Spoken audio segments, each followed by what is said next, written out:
गेल्या काही दिवसांपासून आमदार बच्चू कडू आणि रवी राणा यांच्यामध्ये वाद सुरू आहे। आता हा वाद मिटवण्याकरता वरिष्ठ पातळीवर प्रयत्न होत आहेत। रवी राणा बच्चू कडू वादात आता मुख्यमंत्र्यांची मध्यस्थी कामी येणार का, याकडे सगळ्यांच्या नजरा आहेत। राणा कडू यांच्यातील वाद मिटणार? मुख्यमंत्र्यांची मध्यस्थी कामी येणार? वर्षावरील बैठकीत तोडगा निघणार? दोन्ही नेते आपापल्या भूमिकांवर ठाम। बच्चू कडूंचा आरपारच्या लढाईचा इशारा। प्रहार संघटनेचे अध्यक्ष बच्चू कडू आणि भाजप समर्थक अपक्ष आमदार रवी राणा या दोन्ही नेत्यांनी एकमेकांवर घणाघाती आरोप करत ऐन दिवाळीत जोरदार आरोप प्रत्यारोपांचे फटाके फोडले। त्यामुळे यांच्यात राजकीय संघर्ष सुरू झाला असून वरिष्ठ पातळीवरून त्यांच्यातील वाद मिटवण्याचे प्रयत्न सुरू झालेत। याचाच एक भाग म्हणजे स्वतः मुख्यमंत्री एकनाथ शिंदे मध्यस्थी करून हा वाद तडीस नेण्याचा प्रयत्न करणार आहेत। रविवारी या वादावर तोडगा निघण्याची शक्यता आहे। मात्र आता बच्चू कडू यांनी दिलेल्या प्रतिक्रियेनंतर एकच खळबळ उडाली आहे। भाऊ, आज तोडगा निघणार आहे का या सगळ्याच्यावर? काय कार्यकर्त्यांची भावना आहे तुमच्या? तर कार्यकर्त्याच्या भावना तर आरपारच आहे। त्या एकदावचं जे काय असेल ते तोडफोड करून बाहेर निघा आणि त्यांना समजून सांगतोय आपण, कारण खूप नीच पद्धतीनं बोललेला आहे तो। आणि मला असं वाटतं का या बाबतीत त्यांनी व्यवस्थित जर अभिप्राय दिला, व्यवस्थित जर जे काही आरोप केले त्या संदर्भात सगळ्या कार्यकर्त्यांचं समाधान झालं तर आम्ही उद्याचं 1 तारखेचा विचार करू। काय मुख्यमंत्र्यांकडे तुमची मागणी असणार आहे? એટલે मागणीचं काही कारणच नाही, जे बदनामी झाली ते वापस द्या, विषय संपला। तर आमदार रवी राणांनी देखील मुख्यमंत्र्यांच्या भेटीच्या वृत्ताला दुजोरा दिलाय। राज्याचे मुख्यमंत्री एकनाथजी शिंदे साहेब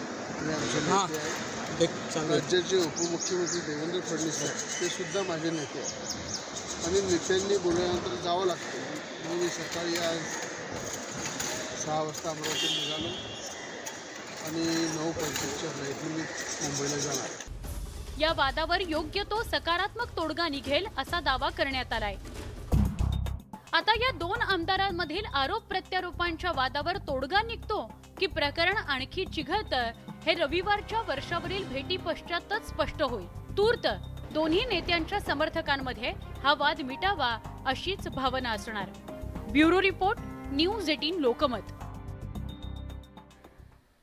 शिवसेना ठाकरे गटाच्या नेत्या किशोरी पेडणेकर यांच्या अडचणी वाढल्या आहेत। भाजप नेते किरीट सोमय्या यांनी एसआरए घोटाळ्याची कागदपत्र सादर केली आहेत। किशोरी पेडणेकर यांच्या मुलाने केलेल्या घोटाळ्यांचेही पुरावे 4 दिवसात सादर करणार आहे असं सोमय्या यांनी म्हटलंय। तर ट्विट करत किशोरी पेडणेकरांनी सगळे आरोप फेटाळून लावलेत।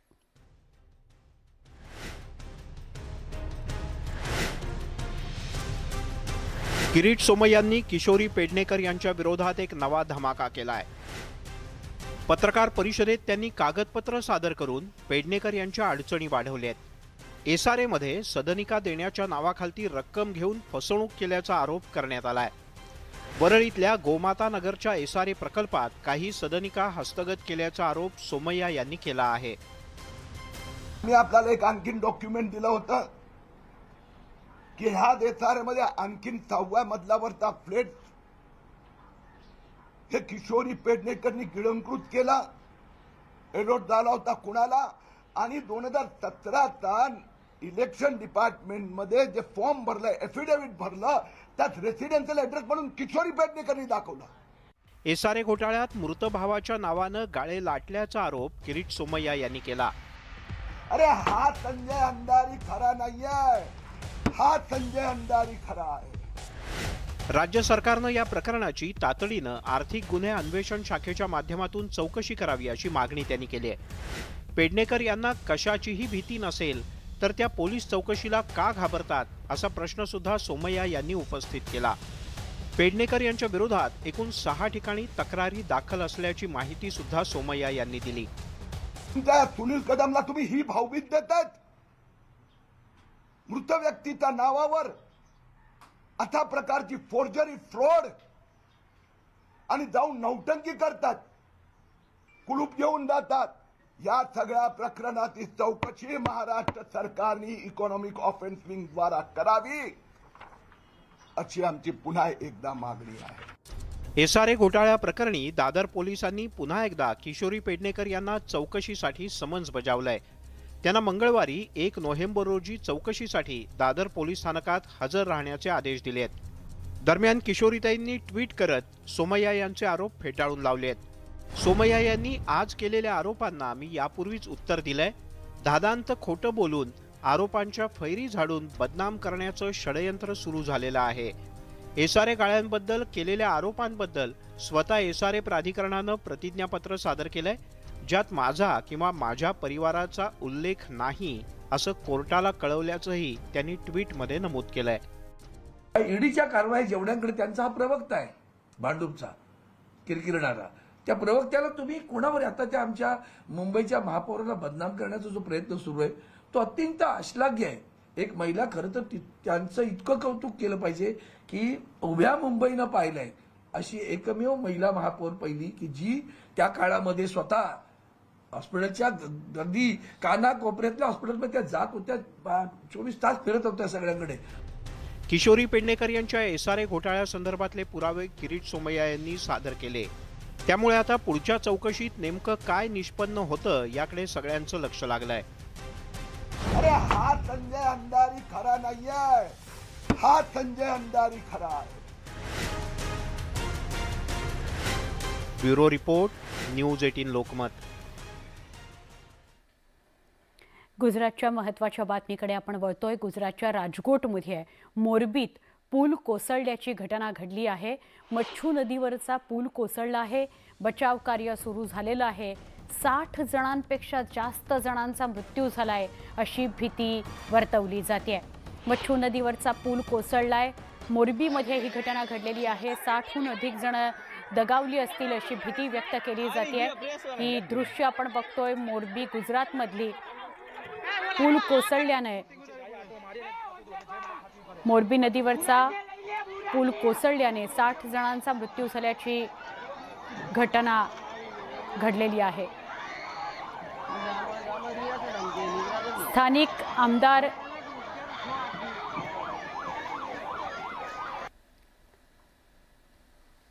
आमदार ब्रजेश मिर्जा आपल्या सोबत आहेत. त्यांच्याशी बोलूया. ब्रजेश जी, क्या बताएंगे?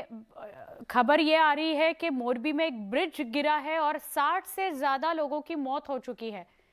क्या आप ज्यादा बता पाएंगे ब्रजेश जी? ब्रजेश मिर्जा यांच्याशी आपण बोलूया. ते स्थानिक आमदार आहेत. मोरबी गुजरात इथं एक ब्रिज पूल कोसळलाय आणि 60हून अधिक लोकांचा मृत्यू झालाय. अनेक लोक नदीत पडली आहेत, काही वाहून गेली आहेत अशी माहिती मिळते. बचाव कार्य वेगानं सुरू झालेलं आहे. साधारणपणे अर्ध्या पाऊण तासापूर्वी घडलेली ही घटना आहे. आत्ता बचाव कार्यामध्ये सगळ्या यंत्रणा व्यस्त असल्याने अपडेट जितक्या वेगानं यायला हवे तितक्या वेगानं समोर येत नाहीयेत. पण 60हून अधिक जणांचा मृत्यू झाला असावा अशी भीती व्यक्त केली जाते.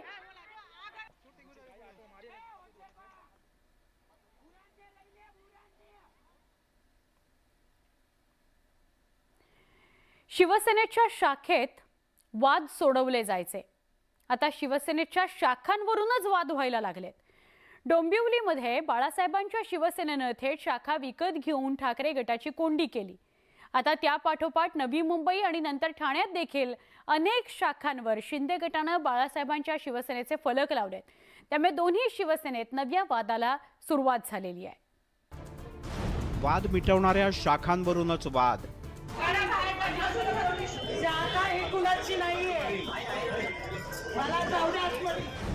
कायदेशीर कब्जावरून आमने सामने. शिवसेना शाखा कुणाची? ठाकरे शिंदे गटात नवा वाद. ठाणे जिल्ह्यात शिवसेना शाखेचे बोर्ड काढून त्यावर बाळासाहेबांची शिवसेना शाखा असे बोर्ड लावले जात आहेत. शिवसेना शाखा रजिस्टर करून शाखेवर कायदेशीर कब्जा करण्यासाठी शिंदे ठाकरे गटात चढाओढ सुरू झाली आहे. त्यातूनच नव्या वादालाही अनेक ठिकाणी तोंड फुटतंय. दोन्ही गटांसाठी शाखा महत्त्वाची आहे. सामान्य नागरिकांच्या सोबत संवाद आणि संपर्क साधता यावा यासाठी शिवसेना प्रमुख बाळासाहेब ठाकरे यांनी शाखांवर भर दिला होता. शिवसेनेच्या प्रवासात शाखा अत्यंत महत्त्वाची ठरली आणि त्यामुळेच ठाकरे आणि शिंदे गट शाखांच्या मुद्द्यावरून आमनेसामने आलेत. डोंबिवली, तुर्भे आणि त्यापाठोपाठ ठाणे या सर्व ठिकाणी दोन्ही गटात समर्थकांमध्ये राडा झाला. शिंदे आणि ठाकरे समर्थक आता आरपारची लढाई लढत आहेत. याच दरम्यान कायदेशीर बाजू भक्कम करून या शाखा ताब्यात घेतल्या जात आहेत. सध्या तरी हे सर्व शांततेत सुरू असलं तरी भविष्यात मोठा राडा होण्याच्या दिशेनं हे सर्व सुरू आहे असंच बोललं जात आहे. दोन्ही गटाचे कार्यकर्ते आणि पदाधिकारी यांच्यातला वाद दिवसेंदिवस वाढत चाललाय. ठाकरे गटातील पदाधिकारी केदार दिघे यांनी शिंदे गटाला मुघलांची उपमा दिली. खरं तर शाखांमधून काय काम चालतं तर सर्वसामान्याला न्याय देण्याचं काम चालतं, सर्वसामान्यांचे प्रश्न सोडवण्याचं काम चालतं. हेच काम सर्व शाखांमध्ये चाललेलं आहे. तीच शाखा जी काल होती ती आज आहे. निवडणूक आयोगाला दोन्ही गटांनी प्रतिज्ञापत्र सादर केले आहेत. आता पक्षावर ताबा मिळवण्यासाठी जास्तीत जास्त शाखा कोणाकडे आहेत हा मुद्दा सुद्धा महत्त्वाचा आहे.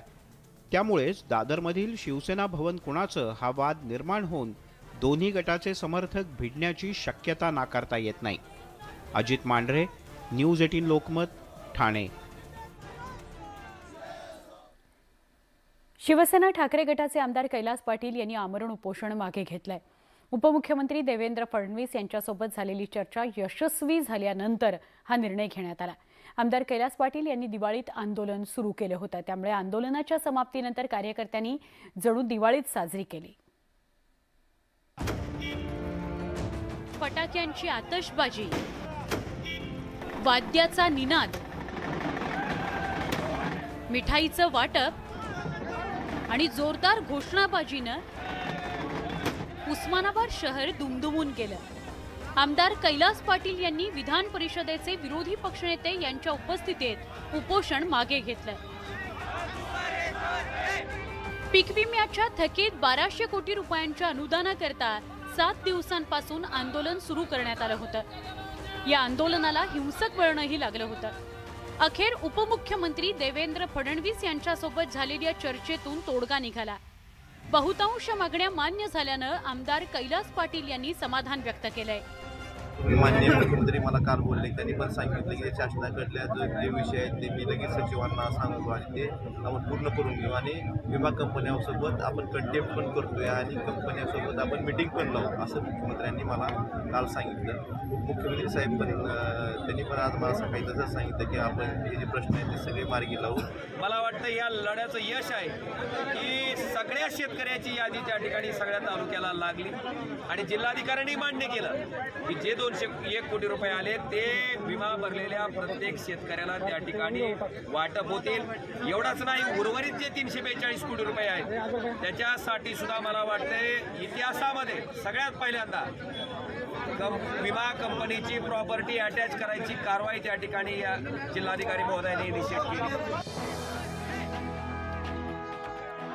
आमदार कैलास पाटील यांनी उपोषण मागे घेताच ठाकरे गटाच्या कार्यकर्त्यांना दिलासा मिळाला. दिवाळीत हे आंदोलन सुरू झाल्यानं त्यांना सण साजरा करता आला नव्हता. त्यामुळे आंदोलन समाप्त झाल्यानंतर कार्यकर्त्यांनी फटाके फोडत मिठाई वाटून जल्लोष केला. गेल्या 7 दिवसापासून आमदार कैलासदादा पाटील यांनी पुकारलेल्या आमदार उपोषणाला आज या ठिकाणी खऱ्या अर्थाने विजय झालेला आहे.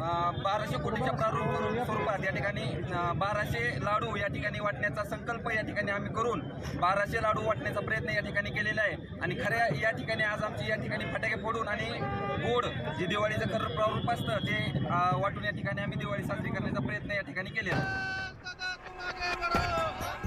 पीक विम्याच्या मुद्द्यावरून जिल्ह्यात अनेक वर्षांपासून राजकारण रंगलंय. विमा कंपन्यांच्या जाचक धोरणांमुळे शेतकऱ्यांना विम्याची रक्कम मिळत नाही. आमदारांनी केलेल्या आंदोलनानंतर तरी विमा कंपन्या ताळ्यावर येणार की नाही याकडे शेतकऱ्यांचं लक्ष आहे. उस्मानाबादहून बालाजी निरफळसह ब्युरो रिपोर्ट, न्यूज 18 लोकमत. अस्पृश्यांना न्याय देत समाज उद्धाराचं काम करणाऱ्या छत्रपती शाहूंच्या भूमीत दलितांना अंत्यसंस्काराचा हक्क नाकारण्याचा धक्कादायक प्रकार घडलाय. चंदगड तालुक्यातील हलकर्णी गावात घडलेल्या या प्रकारानं एकच खळबळ उडाली आहे. संतप्त झालेल्या दलित समाजाच्या नागरिकांनी थेट ग्रामपंचायती समोरच तरुणावर अंत्यसंस्कार करण्याचा प्रयत्न केला। त्यामुळे काही काळ गावात तणाव झाला होता। चंदगडच्या हलकर्णीत माणुसकीला काळीमा, दलित तरुणाच्या अंत्यसंस्काराला विरोध, दोन्ही गटातील वादानं काही काळ तणाव, शाहूंच्या भूमीतील धक्कादायक प्रकार, जातीभेद नष्ट करत पुरोगामी चळवळीची मुहूर्तमेढ रोवणारे छत्रपती शाहू महाराज, अस्पृश्यांना न्याय देत समाज उद्धाराचं अमूल्य काम करणाऱ्या शाहूंच्या भूमीतच दलित समाजाला अंत्यसंस्कारासाठी झगडावं लागतंय। छत्रपती शाहूंनी अस्पृश्यता संपवून सामाजिक एकता आणली, पण त्यानंतरही चंदगडच्या हलकर्णी गावातील अस्पृश्यता नष्ट झालेली दिसत नाही। गावातील अनंत प्रभू कांबळे या दलित तरुणाच्या मृत्यूनंतर त्याला स्मशानभूमीत दफन केलं जात होतं, पण खड्डा खणत असतानाच काही ग्रामस्थांनी विरोध केल्याचा प्रकार घडला। यानंतर संतप्त झालेल्या दलित समाजानं थेट ग्रामपंचायतीच्या समोरच अंत्यसंस्कार करण्याचा पवित्रा घेतला। यावरून दोन गट समोरासमोर आल्यानं गावात तणाव निर्माण झालेला। या घटनेनंतर पोलिसांनी आणि तहसीलदारांनी गावात धाव घेत वातावरण शांत केलं। त्यानंतर तब्बल 8 तासांनी खासगी जागेत तरुणावर अंत्यसंस्कार करण्यात आले। मृतदेहांना तिथे दफन करण्याला एक 4-5 लोक विरोध करत आहेत आणि हा विरोध का करत आहेत हे आम्हाला गावाला सुद्धा समजत नाही आहे। एक सरपंच आणि ग्रामपंचायत हलकर्णीच्या माध्यमातून हा प्रश्न सोडवण्याचा वेळोवेळी प्रयत्न केलेला आहे। या ग्रामपंचायतीच्या माध्यमातून मी तहसीलदार कार्यालय, प्रांत कार्यालय आणि जिल्हाधिकार्यालय वेळोवेळी बैठकी घेतलेल्या आहेत, पण याच्यामध्ये प्रशासनाचा कोणताही प्रतिसाद लाभलेला नाही। दलित समाजाला काही ठिकाणी मृत्यूनंतरही अधिकारासाठी झगडावं लागत असल्याचं या घटनेनं पुन्हा एकदा समोर आलंय। त्यामुळे दलित तरुणाच्या अंत्यसंस्काराला विरोध करणाऱ्यांवर कारवाईची मागणी होतीये। ज्या कोणी समाजकंटकांनी दलित व्यक्तीचा हा अंत्यविधी करू दिला नाही त्या समाजकंटकावर तात्काळ अॅट्रॉसिटी अंतर्गत कारवाई करून त्यांना तात्काळ अटक करण्यात यावी, तसेच त्यांच्यावर राष्ट्रीय सुरक्षा कायदा खाली त्यांना अटक करण्यात यावी अशी मागणी आम्ही करत आहोत। आणि ज्या कोणी दलित समाजाच्या व्यक्तीचा जो मृत्यू झाला आहे त्यांचं जे कुटुंब आहे त्या कुटुंबाला तात्काळ पोलीस संरक्षण देण्यात यावं अशी सुद्धा मागणी Republican party of India Kharat पक्ष राज्य सरकारला करत आहे। भारताला स्वातंत्र्य मिळून 75 वर्ष उलटली आहेत। जातीवाद, अस्पृश्यता या बाबींना आधुनिक भारतात स्थान नाही, पण तरीही काही लोकांच्या मनात जातीवादाचं भूत कायम असल्याचं अशा घटनांवरून समोर येत आहे। त्यामुळे वेळीच अशा मानसिकतेच्या आणि जातीवादी लोकांवर कारवाई करण्याची गरज आहे। कोल्हापूरहून ज्ञानेश्वर साळोखेसह ब्युरो रिपोर्ट, न्यूज 18 लोकमत। अभिनेत्री जया बच्चन यांनी बेधडक मतं मांडली आहेत। माझी नात नव्या नवेली नंदा ही जर भविष्यात लग्नाआधीच आई झाली तर मला काहीच फरक पडणार नाही असं मत त्यांनी पॉडकास्टमध्ये मांडलं। त्यावरून सोशल मीडियावर चर्चा सुरू झाल्या।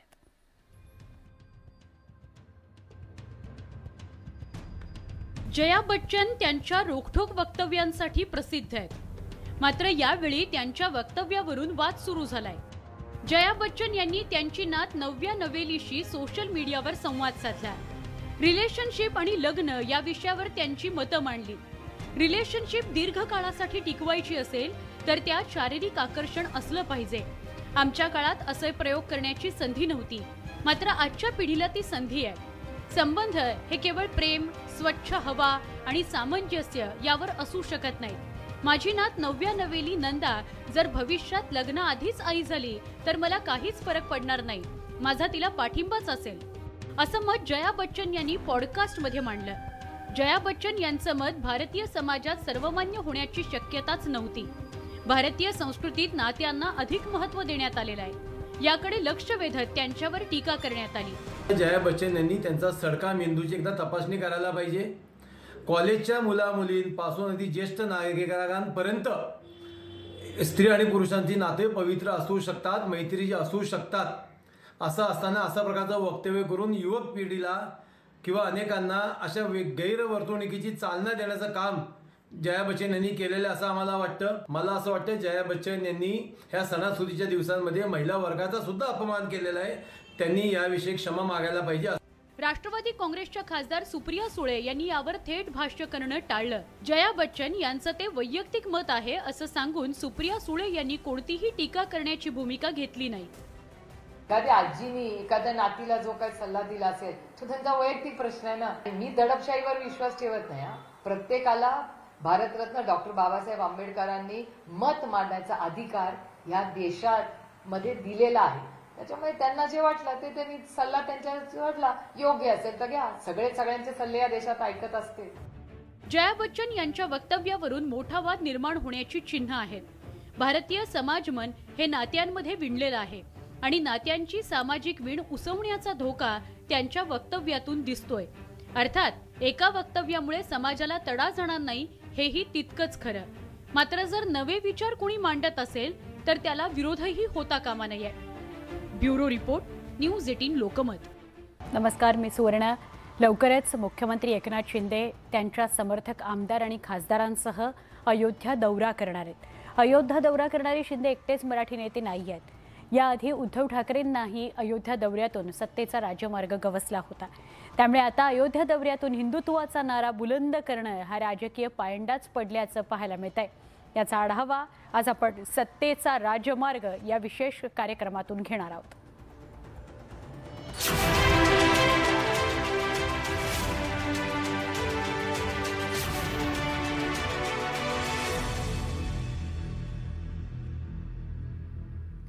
हिंदुत्वाच्या मुद्द्यावरून शिंदे समर्थकांनी उद्धव ठाकरेंची कोंडी केली आहे. अशातच मुख्यमंत्री अयोध्येचा दौरा करणार आहेत. पण या दौऱ्यातून नेमकं काय साधणार आहेत मुख्यमंत्री शिंदे? ठाकरेंना शह देण्याचा हा प्रयत्न आहे का? या सगळ्या प्रश्नांचा वेध घेणारा स्पेशल रिपोर्ट.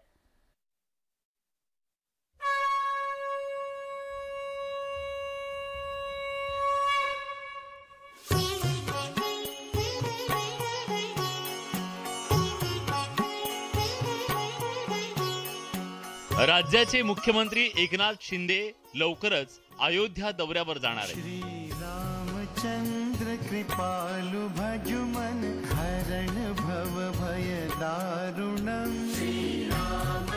राज्यातील सत्तांतरानंतर मुख्यमंत्री एकनाथ शिंदे आपल्या 50 समर्थक आमदारांसह रामलल्लाच्या दर्शनासाठी अयोध्या दौरा करणार आहेत. त्यामुळे या दौऱ्याला एक वेगळं राजकीय महत्त्व प्राप्त झालंय.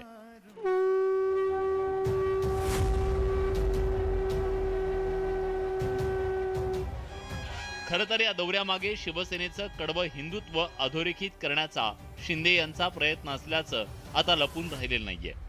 कारण बंडखोरीनंतर शिंदे समर्थक आमदारांनी घेतलेली भूमिका पाहता सत्तांतरावेळी शिंदे समर्थकांनी हिंदुत्वाची ढाल पुढे केली. शिवसेना प्रमुखांच्या हिंदुत्वासाठी आपण उठाव केल्याचा दावा शिंदे समर्थकांकडून सातत्यानं केला जातोय.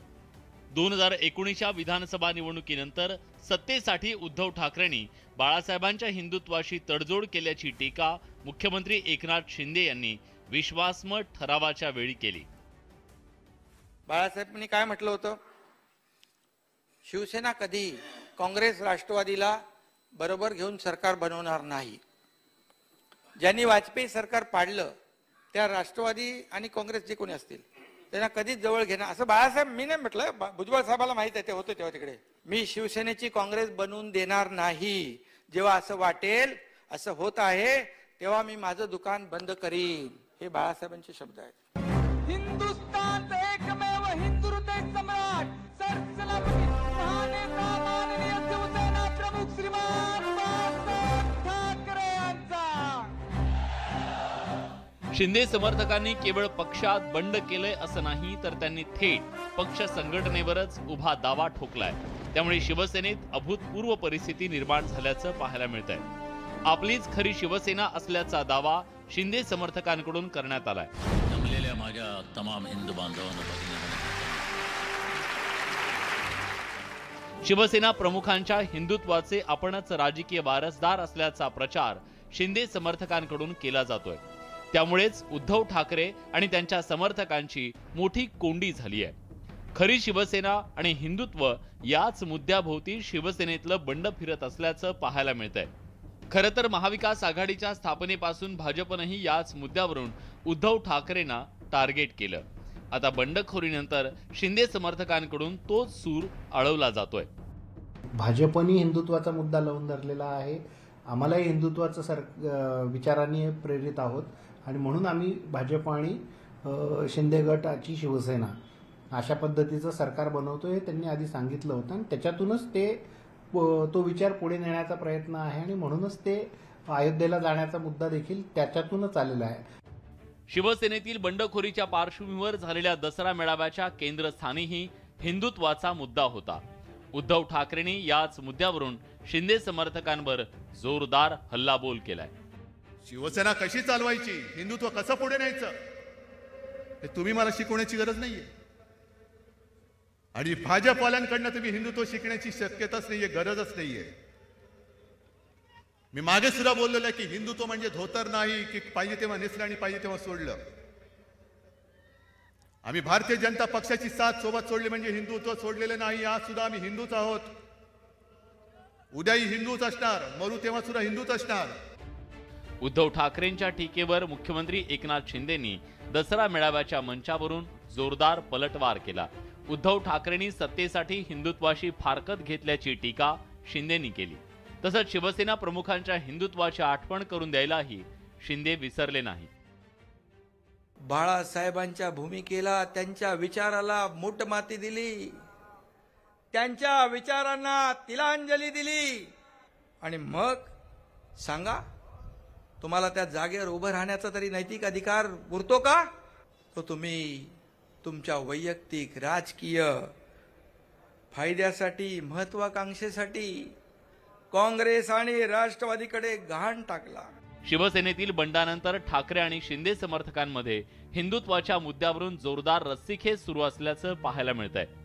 शिवसेनेचा इतिहास पाहिल्यास 80च्या उत्तरार्धात शिवसेनेनं गर्व से कहो हम हिंदू हैचा नारा बुलंद केला. शिवसेनेनं हिंदुत्वाची वाट धरली. मराठीच्या मुद्द्यावर मर्यादित स्वरूपात राजकीय यश मिळवल्यानंतर शिवसेनेचा जनाधार वाढवण्यासाठी शिवसेना प्रमुखाने हिंदुत्वाची भूमिका घेतली आणि पुढच्या काळात शिवसेनेला त्याचा फायदा झाल्याचं पाहायला मिळालं. क्या चाहिए? हिंदू राष्ट्र चाहिए, मतलब राष्ट्र चाहिए. कोणाची परवानगी घ्यायची? हे हिंदूच राष्ट्र आहेत. हिंदुस्थानात हिंदू राष्ट्र नसेल तर काय पाकिस्तानात? आम्ही काय देवनाचे बोकड नवत, त्या काल परकडचा भांड्याचा खटीक खाना नाहीये.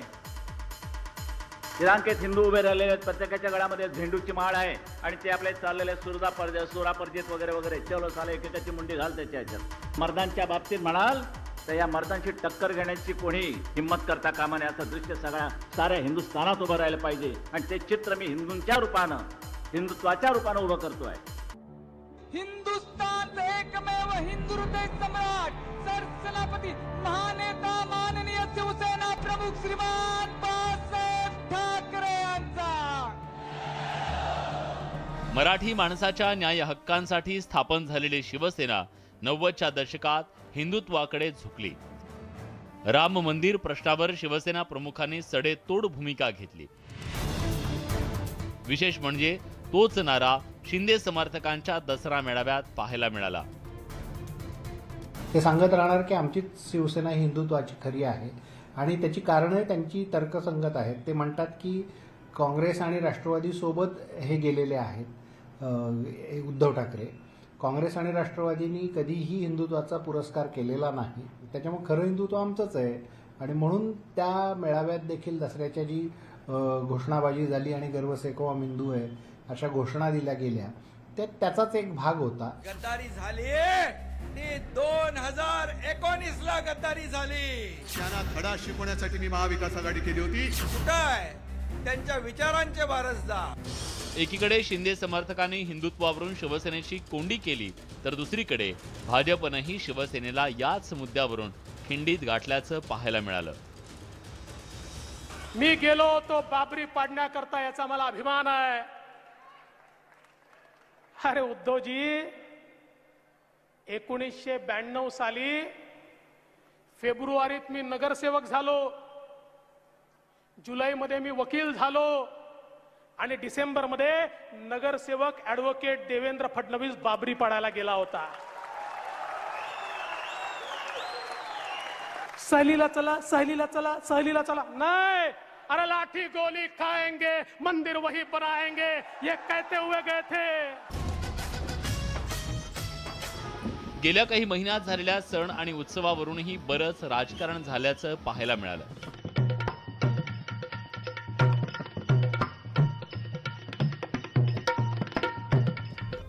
सत्तांतरानंतर राज्यातील हिंदूंच्या सणांवरचं विघ्न दूर झाल्याचा प्रचार सत्ताधाऱ्यांकडून करण्यात आला.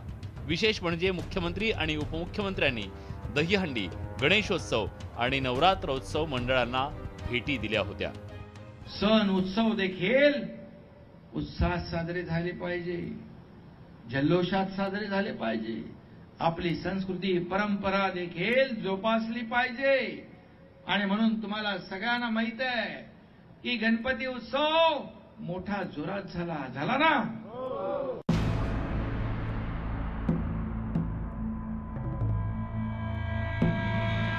राज्यात अतिवृष्टीमुळे शेतकरी हवालदिल झाला असताना मुख्यमंत्री सण उत्सवात मग्न असल्याची टीका विरोधकांनी केली. तर उद्धव ठाकरे हिंदू विरोधी असल्याचा पलटवार शिंदेंकडून करण्यात आला.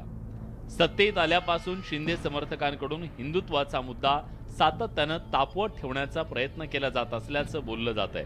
कारण उद्धव ठाकरेंसाठी शिवसेनेचं हिंदुत्व हा कळीचा मुद्दा ठरलाय.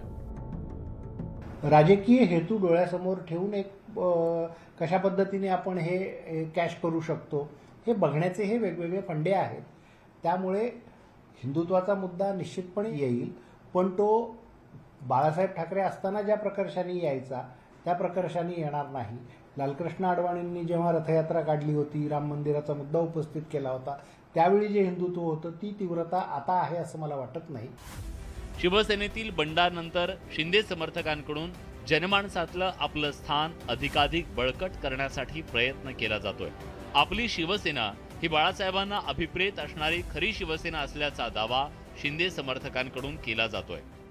बाळासाहेबांचे खरे वारसदार, विचारांचे वारसदार हे सगळा जनसमुदाय शिवसैनिक आहे हे कुणालाही सांगण्याची आवश्यकता नाही. वारसा हा विचारांचा असतो, तो खरा जपायचा असतो. आम्ही मात्र बाळासाहेबांच्या विचाराचा वारसा जीवापाड जपलाय. खरं तर एकनाथ शिंदेंनी शिवसेना नेते म्हणून यापूर्वी अयोध्या दौरा केला. नुकतंच सत्तांतरापूर्वी त्यांनी आदित्य ठाकरेंसोबत अयोध्या वारी केली. या दौऱ्याच्या नियोजनाची जबाबदारी एकनाथ शिंदेंनी सांभाळली. त्यावरूनही शिवसेना अंतर्गत राजकारण रंगलं. मात्र गेल्या काही वर्षात उद्धव ठाकरेंनी अयोध्या दौऱ्याचा राजकारणासाठी चपखलपणे वापर केला. 2018 मध्ये उद्धव ठाकरेंनी अयोध्या दौरा केला. फडणवीस सरकारमध्ये शिवसेनेला योग्य प्रमाणात सत्तेचा वाटा मिळाला नसल्याची भावना शिवसैनिकांमध्ये तयार झाली. अशात भाजपकडून स्वबळावर निवडणूक लढवण्याची चाचपणी करण्यात आल्यानं उद्धव ठाकरेंनी आक्रमक भूमिका घेतली. ऐन लोकसभा निवडणुकीपूर्वी उद्धव ठाकरेंनी अयोध्येत रामलल्लाचं दर्शन घेत पहिले मंदिर फिर सरकारचा नारा दिला. झोपलेल्या कुंभकर्णाला जाग करण्यासाठी आलेलो आहे. तमाम माझ्या हिंदूंना मी सोबत घेऊन आलेलो आहे आणि कुंभकर्णाला मी सांगू इच्छितोय की कुंभकर्ण तू जरी झोपला असलास तरी देशातला तमाम हिंदू जागा आहे. हिंदू झोपलेला नाही, हिंदू झोपू शकत नाही. राम मंदिर बांधल्याशिवाय आम्ही स्वस्थ बसू शकत नाही. उद्धव ठाकरेंनी दुसरा दौरा हा लोकसभा निवडणूक निकालानंतर केला. नवनिर्वाचित 18 खासदारांसह त्यांनी अयोध्येत रामलल्लाचं दर्शन घेतलं. मात्र तिसऱ्या दौऱ्यावेळी शिवसेनेचं राजकीय समीकरण बदललं होतं. भाजपशी फारकत घेत शिवसेनेनं महाविकास आघाडीचं सरकार स्थापन केलं. महाविकास आघाडीचं सरकार सत्तेत येण्यापूर्वी 1.5 वर्षात उद्धव ठाकरेंनी 3 वेळा अयोध्या वारी केली. गेल्या काही वर्षात शिवसेना आणि अयोध्या यांचं एक वेगळं समीकरण बनलं. आता तोच कित्ता शिंदे समर्थकांकडून गिरवला जाणार आहे. Bureau report, news 18 Lokmat. सत्तेचा राजमार्ग या विशेष कार्यक्रमात पुन्हा एकदा स्वागत. राम मंदिर आंदोलनापासून शिवसेनेचा अयोध्येतील राम मंदिराशी एक वेगळा ऋणानुबंध आहे. बाबरी पतनानंतर शिवसेना प्रमुखांना उघड भूमिका घेतली होती. त्यामुळे शिवसेनेच्या राजकीय वाटचालीत अयोध्येतील राम मंदिराला वेगळं स्थान आहे. राम मंदिर आंदोलनामुळे शिवसेनेची हिंदुत्वाची भूमिका अधिक प्रखर झाली. बसल्या होते फटकन ते बोलून गेले शिवसेना दिलं. शिवसेनेची सुरुवात झाली त्या तारखेपासून, म्हणजे 19 जून 1966. मराठी माणसाच्या मुद्द्यावर बाळासाहेब ठाकरेंनी 19 जून 1966 रोजी शिवसेनेची स्थापना केली। सुरुवातीला मुंबईतली एक आक्रमक संघटना म्हणून शिवसेनेची ओळख होती, पण हीच शिवसेना राजकारणाच्या आखाड्यात उतरली तेव्हाही त्यावेळच्या राजकीय पक्षांसमोर तो झंझावात ठरला।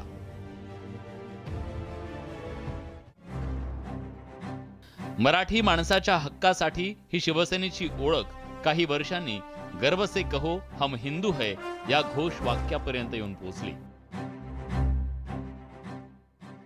1980 नंतर शिवसेनेनं मुंबई बाहेर सीमोल्लंघन केलं, मात्र शिवसेनेला राजकीय पक्ष म्हणून मर्यादा येत होत्या। मराठी माणूस ते हिंदुत्व असं वैचारिक सीमोल्लंघन करण्यासाठी भाजपच्या रथयात्रेची अप्रत्यक्ष मदत झाली। लालकृष्ण अडवाणींनी राम मंदिरासाठी रथयात्रा काढली।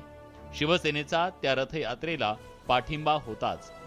1992ला बाबरीचा ढाचा पाडण्यात आला, त्याची अप्रत्यक्ष जबाबदारी बाळासाहेबांनी स्वीकारली आणि बाळासाहेब हिंदुत्ववाद्यांचे हिरो ठरले।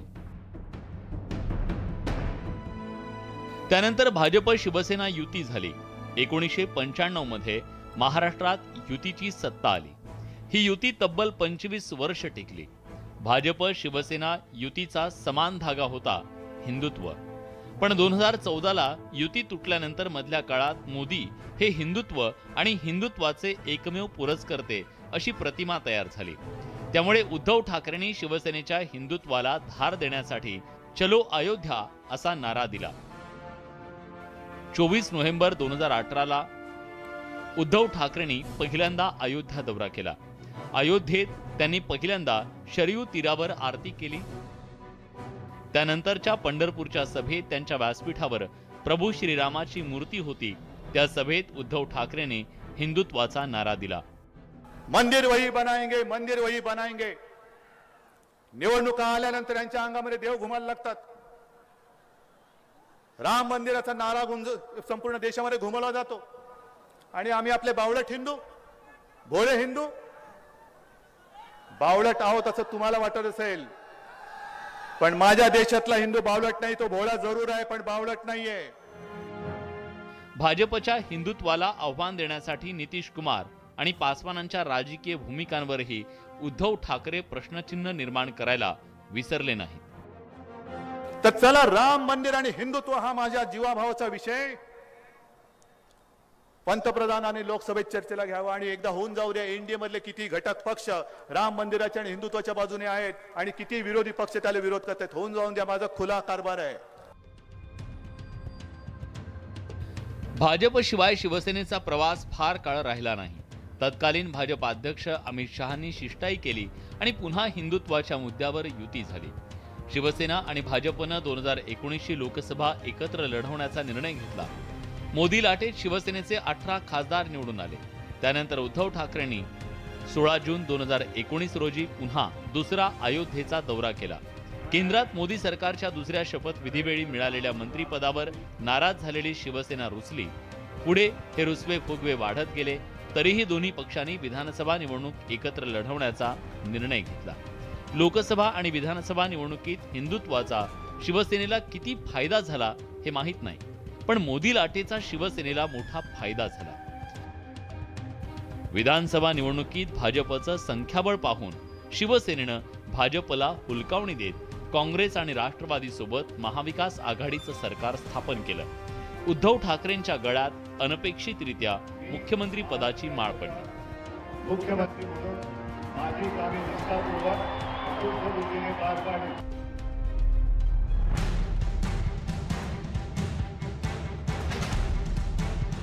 जेव्हा मुख्यमंत्री पदाला 100 दिवस झाले तेव्हाही उद्धव ठाकरेंना अयोध्येची आठवण झाली। उद्धव ठाकरे तिसऱ्यांदा 7 मार्च 2020ला अयोध्या दौऱ्यावर गेले।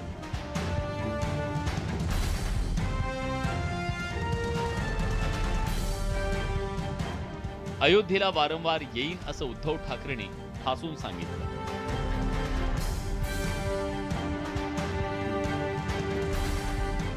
फिर से एक बार मैं रामलला का दर्शन करने और प्रभु श्री राम जी का आशीर्वाद लेने मैं यहाँ आया हूँ। मेरे साथ सारे मेरे अपने पूरे भगवा परिवार के लोग हैं।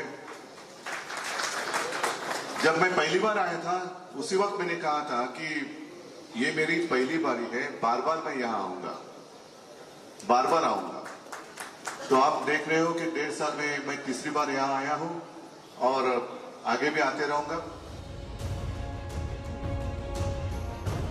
याच काळात राम मंदिराच्या उभारणीची घोषणा झाली। राम मंदिराबाबत शिवसेनेला पक्ष म्हणून किती आस्था आहे हे दाखवण्यासाठी उद्धव ठाकरेंनी राम मंदिराला 1 कोटी रुपयांची देणगी जाहीर केली। सरकार म्हणूनही राम मंदिराच्या उभारणीसाठी आवश्यक ती मदत देण्याचं आश्वासन दिलं। एवढंच नाही तर त्यांनी अयोध्येत महाराष्ट्रातील भाविकांसाठी महाराष्ट्र भवनाची उभारणी केली जावी अशी मागणीही केली। मेरे महाराष्ट्र सरकार की ओर से यहाँ के मुख्यमंत्री जी हैं योगी जी, कल परसों ही कल ही मेरी बात हुई, उनको भी मैं विनती करता हूँ कि मंदिर तो जरूर बनेगा, हम सब मिलकर बनाएंगे, वो तो बात अलग है, राम भक्त मंदिर बनाएंगे। लेकिन महाराष्ट्र से काफी सारे राम भक्त यहाँ जब भी आएंगे तो उनको रहने के लिए मैं योगी जी को एक विनती करता हूँ कि अगर वो यहाँ एक जगह हमें दे दे तो महाराष्ट्र सरकार की ओर से महाराष्ट्र भवन का भी निर्माण हम यहाँ करेंगे।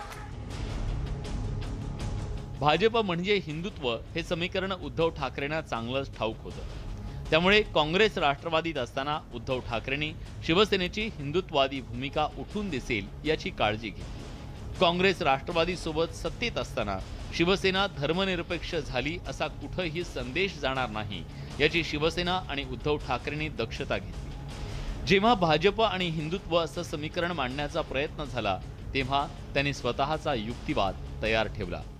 शायद मैं बीजेपी से अलग हुआ हूँ, हिंदुत्व से नहीं। हिंदुत्व और बीजेपी अलग है। बीजेपी का मतलब हिंदुत्व नहीं है, हिंदुत्व अलग है, बीजेपी अलग है। तो हम बीजेपी से अलग हुए हैं, हिंदुत्व से नहीं। मराठी माणसाच्या मुद्द्यावर मनसेनं हक्क सांगितल्यानंतर शिवसेनेच्या हिंदुत्वावर कायम भाजपकडून प्रश्नचिन्ह निर्माण केलं। त्यामुळेच उद्धव ठाकरेंनी महाविकास आघाडीसोबत सरकारमध्ये असताना हिंदुत्व अधिक ठळकपणे अधोरेखित करण्याचा प्रयत्न केला। त्याचाच एक भाग म्हणजे अयोध्यावारी। राम नाम आणि अयोध्येच्या निमित्तानं महाराष्ट्रातला हिंदुत्ववादी मतदार आणि उत्तर भारतीय मतदार शिवसेनेसोबत कायम सहानुभूती बाळगून राहील अशी ठाकरेंना अपेक्षा आहे। भाजपच्या राजकीय झंझावातासमोर राम नामच शिवसेनेला तारेल हा ठाकरेंच्या पक्षातल्या धुरण्यांचा होरा आहे। भाजप आणि शिवसेनेतील दरी जेवढी रुंदावेल तेवढी शिवसेना अधिक रामनामाचा जय जयकार करेल यात शंका नाही। Bureau report, news 18।